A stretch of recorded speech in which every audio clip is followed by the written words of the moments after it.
Cult Week, basically, here at True Crime Diaries. And the thing we're going to be talking about this week, of course, are various cults. But we want to start that um, with basically a little bit of a description of what cults are and what they can be and things like that. There are many types of cults, but there's, the scary kind that just petrified me, basically. Um, and so it's kind of been a controversial thing to decide, what is a cult, or what are the signs of a cult? And that is absolutely depends on who you're speaking with, right? So if you excuse me, if you simply look up the word cult on Google, you're going to see several variations of what a cult could be. In fact, as I was researching for the post that I wrote for this, I did just that, and I found Jerry Falwell, Liberty University, as just such a cult. Well, maybe, I don't know. I mean, I'm not going to say it is or it isn't, but in the modern usage of the word, I guess it really kind of could be. So there's some modern day cult signs that we need to talk about. When I think of cult, I tend to think about Charles Manson and the Manson family and Jim Jones and the People's Temple out of Guyana and David Koresh and the Branch Davidians and, things like that. The big cults, right? But what I found out is that several learned individuals now consider anyone that is outside of the mainstream religion to be a cult, like Liberty University, right? I don't necessarily think they're a cult. I'm just saying that's what most people consider that type of individual to be, or that type of group, I guess you will. Another couple of examples are things like the Fundamentalist Church of the Latter-day Saints. Now, that's not the same as Church of the Latter-day Saints. Keep that in mind. This was at Jeff Warren's cult, and in no way represents the mainstream Latter-day Saints, which of course traditionally known as Mormons. Scientology is another example of a modern-day cult. So my purpose isn't really to define cults here in this instance, but to kind of define factions or social groups of people that go beyond the realm of what's actually possible and acceptable. So mine are more along the lines of people-based rather than religion-based, if that makes any sense. Now, you can't really have a conversation about cults without talking about two things: mind control and brainwashing, right? Do I believe in mind control? Well, kind of. I mean, I believe that if you hear something enough times and it's just drilled in your head over and over and over, you can be convinced beyond reason that it's true, right? Over long periods of time. Then maybe it's possible to be controlled by your mind. Now, I don't think this is anything that is done by Bluetooth or anything like that. I think it's just a matter of, I believe in mindset, and mindset is a way of, thinking positive thoughts and happy thoughts and thinking that you're successful and so forth and so on. Well, that's kind of the same thing, right? It's kind of controlling or training your mind to believe in something. This is the same thing, except one individual is usually training everyone else's mind to believe what they believe, or their feelings of the belief, whichever. So is that mind control? Well, maybe. I don't necessarily think it's voodoo or magic powers or anything like that, but maybe by persuasion, if nothing else. So we're going to talk a little bit about that. But more often than not, when you've talked to someone that has left a cult, what you're going to hear is the same thing. It happened so slowly. I didn't even realize it was happening until one day I sort of woke up and went, oh my God, I'm in a cult, right? So bringing members into a cult doesn't necessarily happen overnight. It starts out very simple, lots of love and understanding. Nobody but the cult members understand what you're going through. It's a slow-moving process that happens before you even realize it, right? Many former cult members, like I said, is going to wake up and kind of go, well, how did this happen? So there are some very definitive signs of a cult that I've discovered, and much of it is designed on research, as well as some very brilliant folks in the psychological and psychiatric industry that I certainly don't have those types of degrees. But you'll see what I mean when you kind of hear these signs. Even one of them kind of makes you go, And more than one should really kind of make you think about it, right? So remember that there are destructive cults and groups and movements and leaders and so forth and so on. And that's kind of what we're talking about here. One of the signs that you'll find, zealous, almost idol-like commitment to their leader. Think of Jim Jones. I mean, my goodness, 900 and something people went to their death because they believed Jim Jones to be the Messiah and believed him to be truthful in what he was saying. That's scary, right? David Koresh, his followers loved him, right? I mean, they were crazy, very, charismatic personalities normally. These folks normally feel like their leader's always right, or he's the only one that knows the truth, or is the only one capable of communicating with God, or things like that. Normal people should not be able to do this. You have to be above the rest to be able to do this in a cult kind of fantastical situation. Now, not all charismatic leaders are cult leaders, right? But it should make you look at some of the other signs following that charismatic leader to see if that's all it is he's just charismatic, right? If you're in this situation and you think and you feel that you should never disagree with the leader or his or her teachings, dissent is absolute, right? These organizations are going to discourage you from disagreeing with their theological teachings, right? Think of it in the standards of regular religious organizations. Most of them encourage you to only agree with their method of theology, right?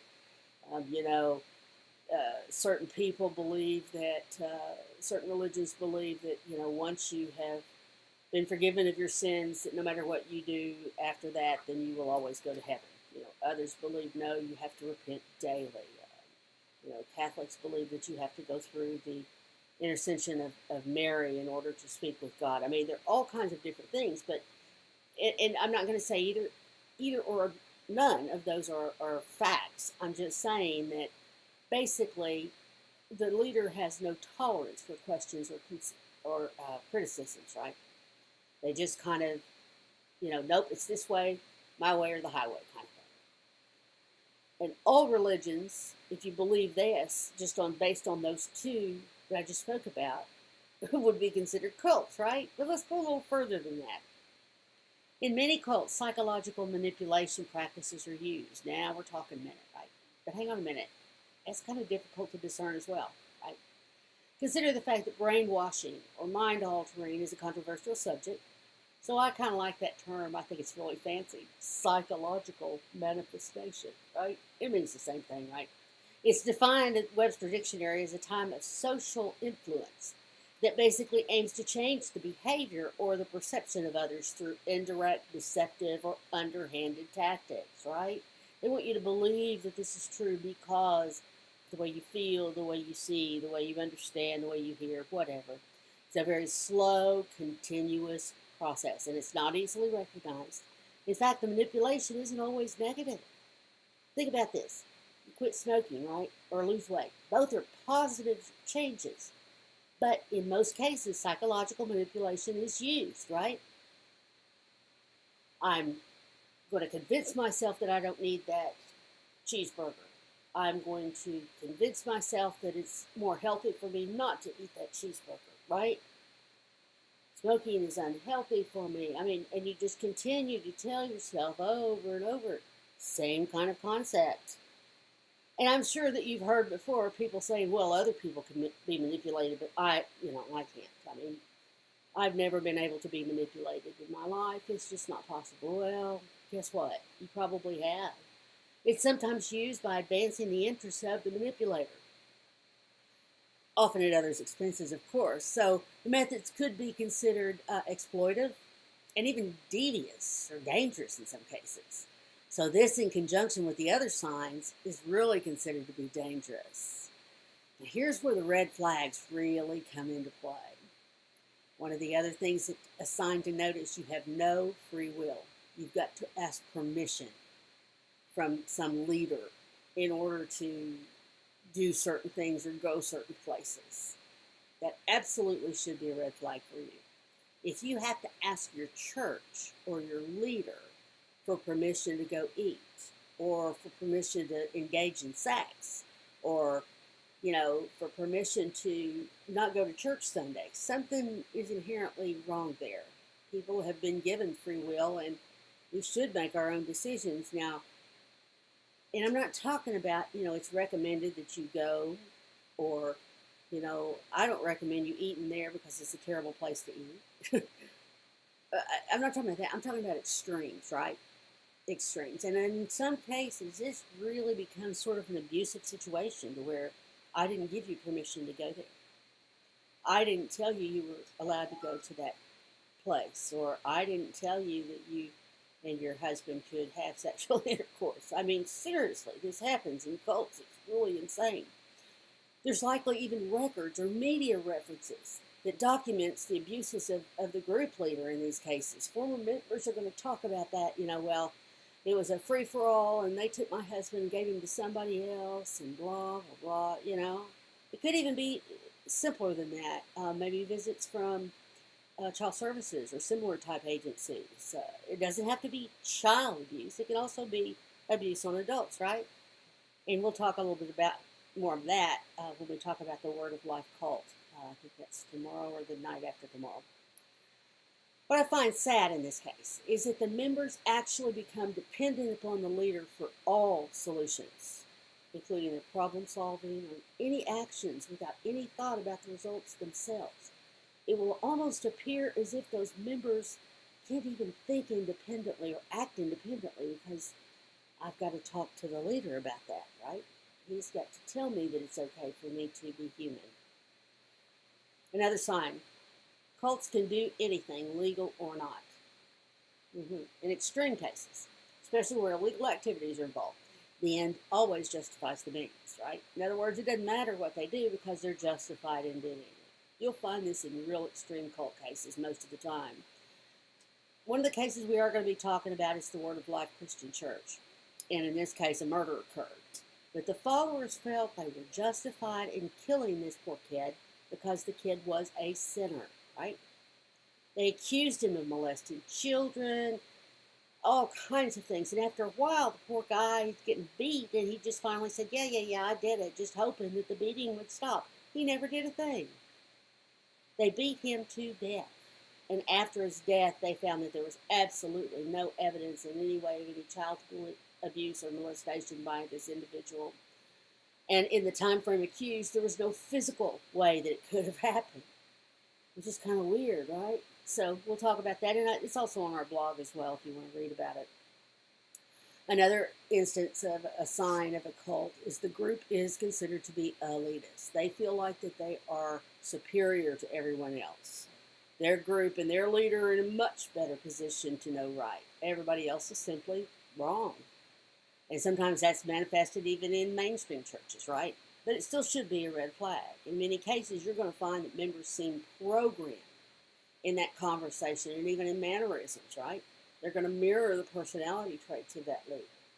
One thing you may notice is that there's no longer spontaneous anything. They've got to check with somebody prior to doing anything, whether they're speaking with you or visiting you, or, and they'll start to kind of close in, and it's really a scary thing. Another thing that they do is they have a very strong us versus them mentality. So they have a rational fear about the outside world, right? They kind of feel like that the outside world is against them. Most of them have sort of a doomsday prophecy type thing.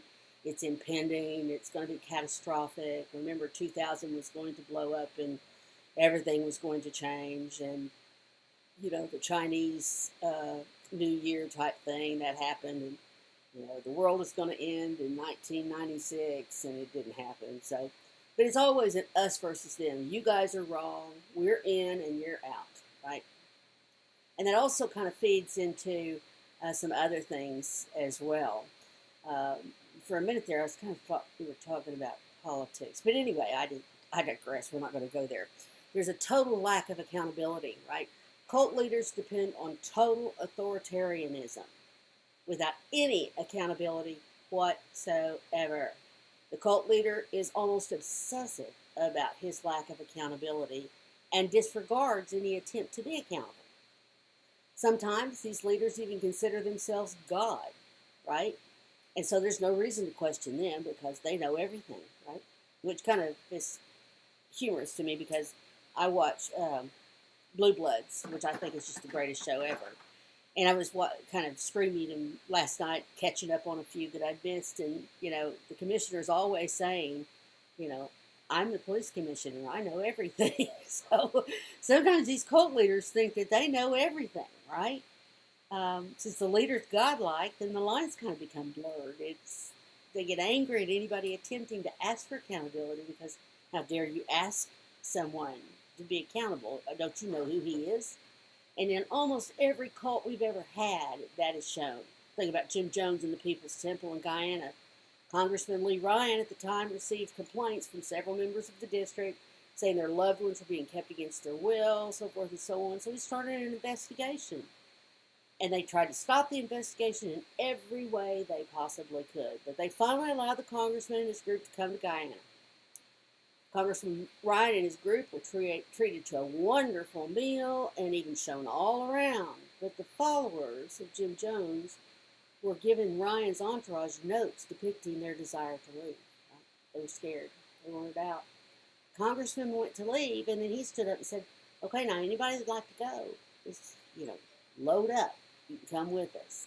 Well, there were so many people that they were going to get 2 planes to do it. Jim Jones was not going to, show in front of everybody, right? So he said, okay, let them get to the airport.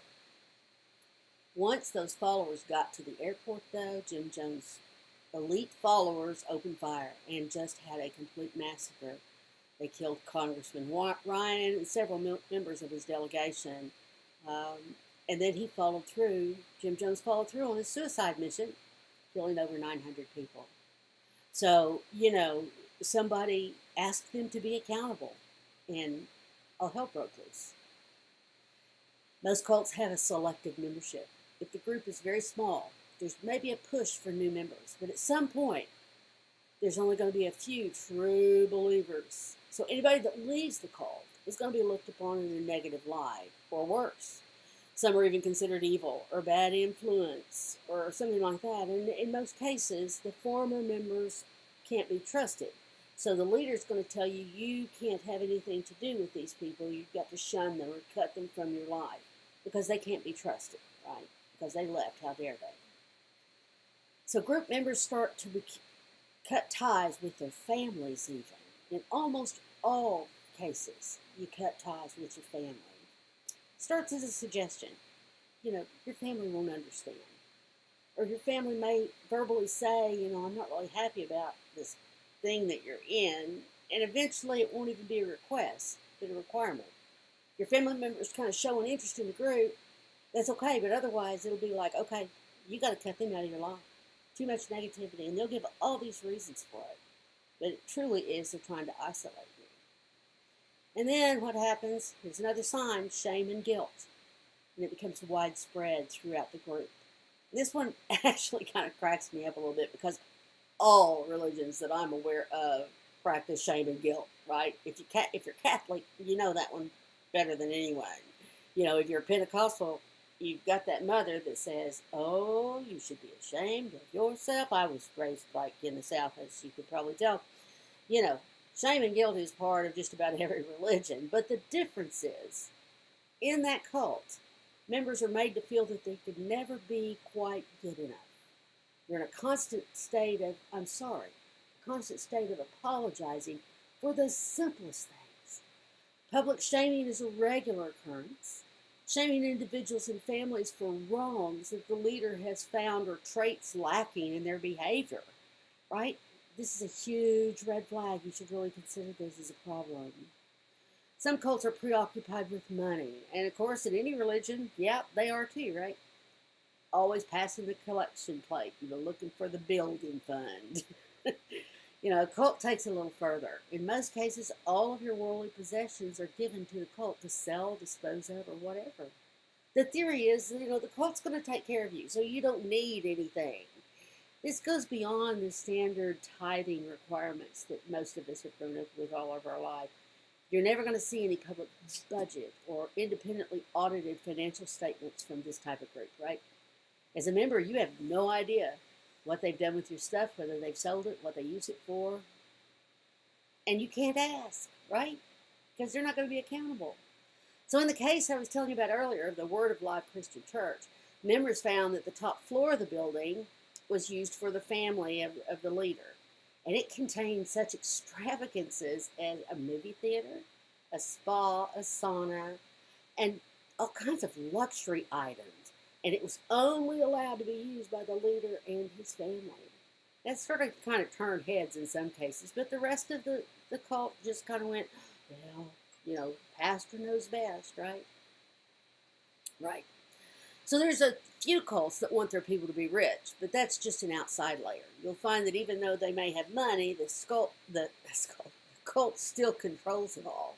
So the bottom line of all of this that I was talking about is just be aware, protect yourself from groups and leaders by kind of understanding these signs, right? Most cults are going to look for people that are searching for something, and usually people that are a little more vulnerable or maybe even a little less experienced in understanding what a cult's all about. So they might feel a little bit lost or unsettled or even just stressed, looking for a way out, right? That usually happens. So that was the case in this next one. MLMs and cults, multi-level marketing. Now, okay, I know everybody in the world does multi-level marketing, and they're not all cults. I agree. When you think of MLMs, I think of Amway, Mary Kay, Tupperware. There's a couple of essential oil places that have an MLM type program, right? Now, I don't think they're all cult-like, but some of them have those kind of mannerisms, and it kind of makes you wonder. I mean, after all, an MLM is sort of a pyramid scheme, right? So only the top folks make real money, and that money's not from really selling products. It's really from more of getting other people involved to sell, and you're selling yourself in the MLM.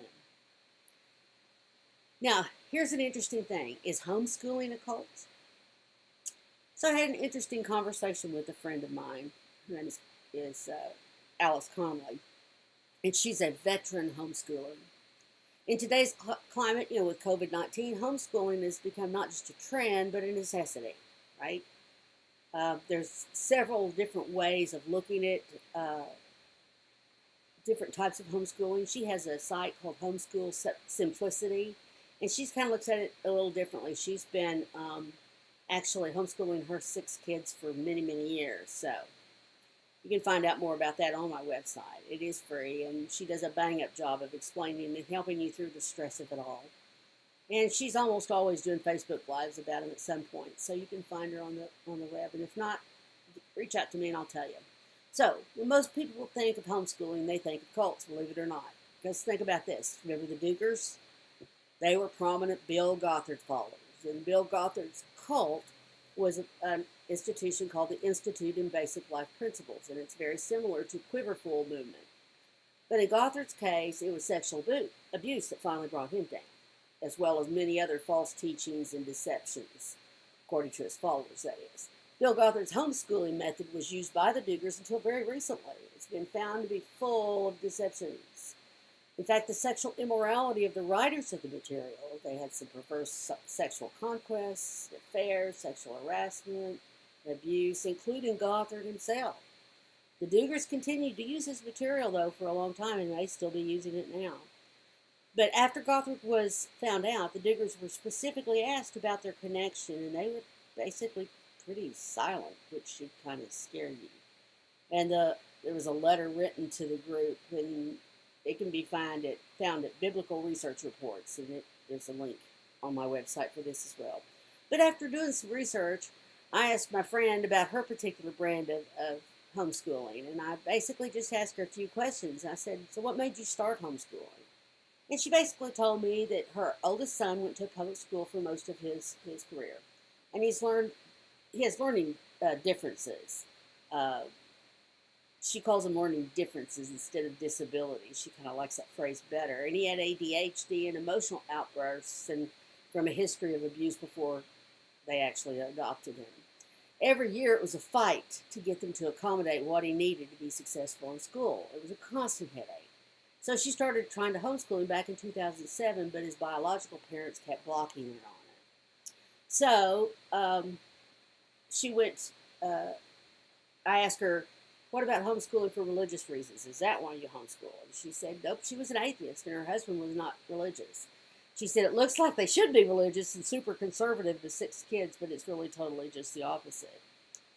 Asking how long did she recommend homeschooling for kids? And she said she recommends that they homeschool as long as they want. Her own kids are going to be through high school. But there isn't a school system out there that gives them this detailed and in-depth education that is tailored to their learning style like homeschooling can. She has had a child that is successful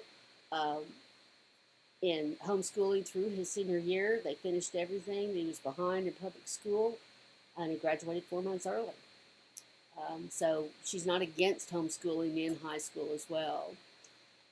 You know, it's really attractive because you can give your child a customized education and work at their pace. One of the favorite things that my friend has about it is getting to be that one that experiences those triumphs that the kids do, right? The first time her daughter read a whole book, she was there. She got to see her excited about it. You know, it's a big turning point, so forth and so on. So I did ask her the big question, why do you think it's attractive for cults? And she said, it's really attractive to cults and other radicalized people because they get complete control of the information their children are receiving, right? There's very little oversight in most states. So there's no social workers or teachers that are seeing these children frequently to see what's happening to these kids. You know, you can also homeschool in an echo chamber where all the information coming to the child is the same, so you can block any ideas or thoughts that do not coexist with your own. In public school, you know, they kind of get introduced to a lot of different ideas and opinions of different people. But it's still very hard to find true secular curriculum that doesn't, you know, preach down their throats, so to speak. And that's why she prefers homeschooling, her method, of course. And there are all kinds of different things that you can do to recognize this even more. You know, domestic violence is also involved in a lot of thought control and behavior control. When you think about it, you know, domestic violence wants to control the behavior of the person that is being violated. They want to control their level of information, where they get their information from. They want to control their thoughts. You know, they're not allowed to think about anything but what the spouse wants them to think about.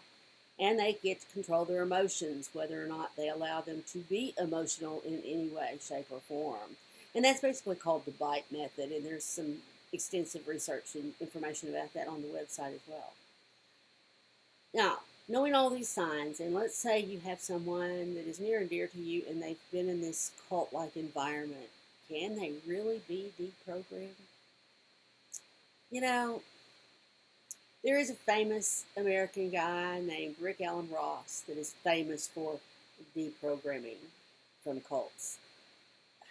He's the only one to work with a member of the Branch Davidians, you know, for the Waco siege, but there were a lot of complaints about it. There's many accolades to his credit, but then there's, you know, some people that just don't really believe in it. Because deprogramming usually begins with a forcible retrieval from the cult member, which is basically, you know, kidnapping, right? And then it takes hours and hours of intense debriefing, which basically they are doing the same thing the cult did, except they're given the opposite information over and over and over and over. Okay, look, I get it. I get the need for it, but I've got serious concerns about anybody being held against their will and being kidnapped, right? And the ethical, psychological techniques, I think that's kind of a bad phrase used together. I don't know how ethical it can be if you kidnapped him, right? I guess there's a time and a place. You know, maybe that's what they did. But debriefing methods can include things like education. They're trained in thought reform, right? Different thoughts than what they were given. Questioning them to use critical thinking and praising the member when they get it right. Well, then what do they do when they get it wrong? I wonder. Okay. Emotions. They're going to try to entice an emotional response by talking about their past with family, friends, and having actual family and friends share their past memories. One caution there. Remember I told you earlier about the kid that was getting beat and he just gave them whatever information they wanted, hoping they'd shut up and leave him alone? The rest of my case. So the same reasons I have concerns about it is the same reason that it's kind of fallen out of favor. The cost alone is tens of thousands of dollars. In most cases, that makes it cost prohibitive in many ways, right? They now have a term as exit counseling, and that's using psychological techniques to get the cult member to voluntarily submit to this debriefing. Um, the family must be non-judgmental, calm, and loving, or else it's going to reinforce their belief that outsiders are bad, right?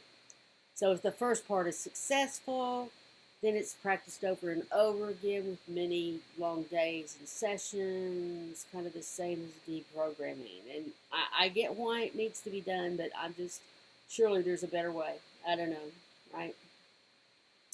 You know, some people come out of a cult without being just totally messed up, right? They go on with their lives without a huge amount of turmoil. But it can take years for a former cult member to readjust to life on the outside, and some never really return. In most cases, though, the more supportive the family is, of course, in addition to regular counseling, helps people who've been hurt by that environment. Just like in the case of an abuser, it's very difficult to leave a cult. I think some of the same reasons that an abuser has a hold on a victim apply here. Um, you know, there's lots of articles out there, and I've got some notated in this post as well. Then came, oh, don't get me started. Then came the deprogramming of LGBTQ individuals, conversion therapy. So somewhere in this process, conversion therapy was born. Thank God today it's unlawful in at least 20 states with proposed legislation in 19 more. And our hope, of course, is it becomes law in all 50 states. But let's talk about it a minute. It's also sometimes called reparative therapy. It's dangerous. It's been discredited. And it's aimed at changing an individual's sexual orientation or gender identity. It varies in techniques like shaming, emotionally traumatic, physically painful experiences to make them associate that stimuli with the fact that they're gay or a lesbian or whatever. In other words, they're going to slap the gay out of you, right? Really? So their premise is that being LGBTQ is a mental illness and it needs to be cured. All major medical associations disagree. In fact, the American Psychiatric Association considers the attempts to change a person's sexual orientation by practitioners as unethical. Even the Surgeon General said there's no valid scientific evidence that sexual orientation can be changed. Yellow. So here's some of the conversion techniques that have been known to happen in the United States and Western Europe. Think about this. Ice pick lobotomies, chemical castration with hormonal treatment, aversive treatments like electric shock to the hands or the genitals, nausea-inducing drugs presented with basically erotic stimuli in masturbation to recondition the person, right? Visualization, social skills training. I guess they're going to teach a guy to be a girl to be a girl, not a guy. I don't know. Psychoanalytic therapy, spiritual interventions, prayer and group support and pressure. Right? But does it work, really? Even with the best of intentions, these practices are harmful. It's been proven that this type of counseling, even with prayer and group support and pressure, introduces suicidal ideation and depression. I can see why. Not counting bad karma, right? I mean, really. So, you know, that's pretty much the way it is. We are going to talk more about the Word of Life Christian Church and the death of Lucas Leonard over the next couple of days. It's a case that truly has fascinated me. It started as a Bible study in somebody's home and progressed to this cult, basically, that ended up killing one of their parishioners. And it's just insane. It's just insane. And this happened just a few years ago, guys. just like in 2015. So it's not like this was back in the 90s, right? So we'll talk a little bit more about that tomorrow night. So what do you do? I do want to say this. What do you do if someone you love may be in a cult, right? How are you going to handle that? Well, for one thing, you need to do your research. Check things out. Know the facts. Examine the evidence. Make sure that you know what you're talking about. You definitely don't want to, uh, go off half-cocked, so to speak, to where the group or the leader is going to grow angry just because you make an informed and careful decision before you join. So beware of that. You're going to piss them off. That's just all there is to it. It's going to happen. If you need help, there's several members. If you're a member of a cult or a former member and you need help, there's several groups that can help you off. Many of them are anonymous. There's a directory of cult recovery resources, Encourage Survivors of Cult and Abuse, the National Association of Forensic Counselors, and Safe Passage Foundation. And any of those four will definitely get you help. If you want to know more or read more about it, join our Facebook group. Of course, it is free. We can be found in Facebook at True Crime Diaries Discussion. It is a free group. We do discuss things like this in that group. We're always looking for your ideas and thoughts as well, and it's totally okay to disagree if you want to disagree, but let's do it thoughtfully, right? So that's all we've got to talk about today as far as cults are concerned. Just wanted to kind of give you the highlights, and we will definitely be back tomorrow night where we'll be talking a little bit more about how a church, a little Bible study, actually came to be a full-fledged cult. Okay? Very exciting stuff, guys. Have a great time. Have a great evening, and we will talk to you tomorrow. Thanks for joining.